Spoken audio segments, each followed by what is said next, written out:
Agora eu gostaria de falar um pouquinho para vocês sobre a interpretação geométrica da correlação. No que ela consiste? Ela consiste na gente dar um sentido geométrico, um sentido espacial, né, para essas variáveis escalares e suas respectivas correlações. Isso vai ser muito importante quando nós estivermos trabalhando com uma quantidade grande de variáveis escalares ao mesmo tempo, certo? Vamos lá. A primeira coisa que a gente vai fazer é olhar para um teorema que é conhecido como a lei dos cossenos, que é essa primeira equação que está aparecendo aqui em cima e corresponde ao diagrama, ao desenho que está aqui no topo. O que esse diagrama está mostrando para a gente? Ele está representando a soma de dois vetores, um vetor A e um vetor B.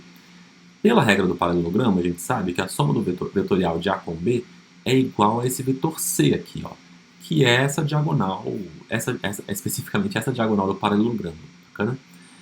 E aqui θ é o ângulo entre os vetores A e B.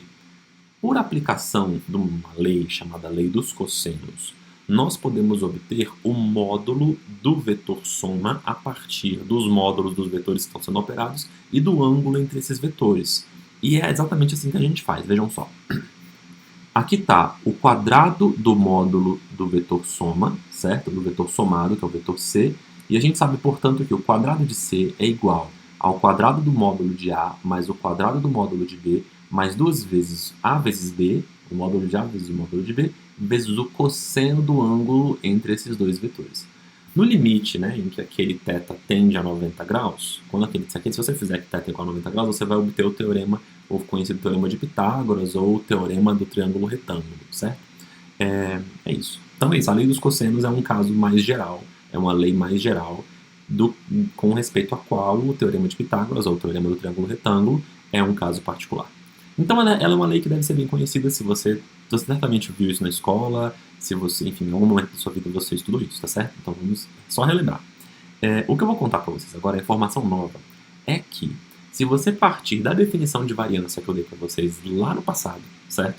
E vocês calcularem a variância de uma soma de variáveis, então imagina que você tem duas variáveis, uma variável x e uma variável y, e você vai somar essas duas variáveis e vai calcular a variância da soma. Se você fizer isso, é possível demonstrar que a variância da soma, que é esse rapaz aqui, ó, tá vendo? Ó, o quadrado do desvio padrão da soma de duas variáveis, x mais y, é igual ao quadrado do desvio padrão da variável x, quadrado do desvio padrão da variável y, mais duas vezes o desvio padrão de x e o desvio padrão de y, vezes a correlação de x com y. O que nós vamos fazer na interpretação geométrica da correlação é uma analogia do teorema, dessa equação que eu acabei de contar para vocês, demonstrem se vocês quiserem, certo? É que eu acabei de mostrar para vocês, e a lei dos cossenos. Observe como elas são estruturalmente idênticas. Nessa analogia, os módulos dos vetores correspondem aos desvios padrão das variáveis. Bacana? Então, eu vou representar, o que eu vou fazer então? Eu vou representar uma variável escalar como um vetor no espaço. Eu vou imaginar isso, vou imaginar que toda variável escalar pode ser representada como um vetor. E como todo vetor tem um módulo, um tamanho, certo? Esse módulo é igual ao desvio padrão dessa variável. Se essa variável foi padronizada, então o desvio padrão dela é 1, e o vetor, portanto, é unitário. Bacana? Então, é isso. E o desvio padrão vai ser sempre positivo, né, minha gente? Então, vai sempre poder ser o módulo dos nossos vetores. Uma outra coisa interessante aqui é que a correlação, ela está ocupando o lugar, a correlação de x com y está ocupando o lugar do cosseno θ. E tanto a correlação quanto o cosseno θ, certo? O cosseno de um ângulo real, eles estão limitados ao intervalo de menos 1 a 1.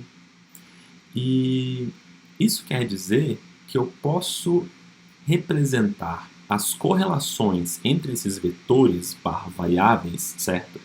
Como ângulos entre esses vetores. Então eu vou representar variáveis escalares como vetores no espaço, e o ângulo que esses vetores fazem entre si vai me informar de que maneira essas variáveis estão associadas. Bacana?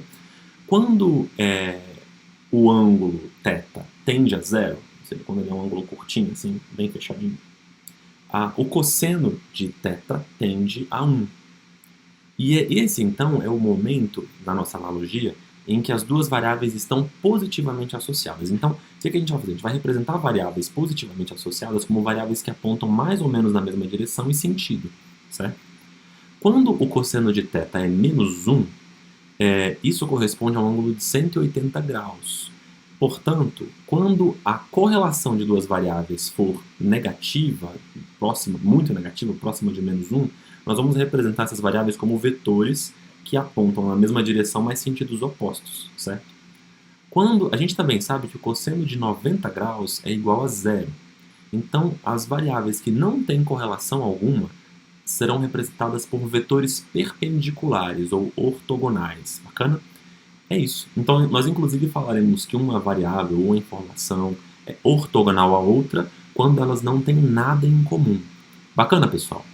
É isso. Essa é a interpretação geométrica que a gente dá às correlações entre variáveis escalares. Certo? Qualquer dúvida, me procure.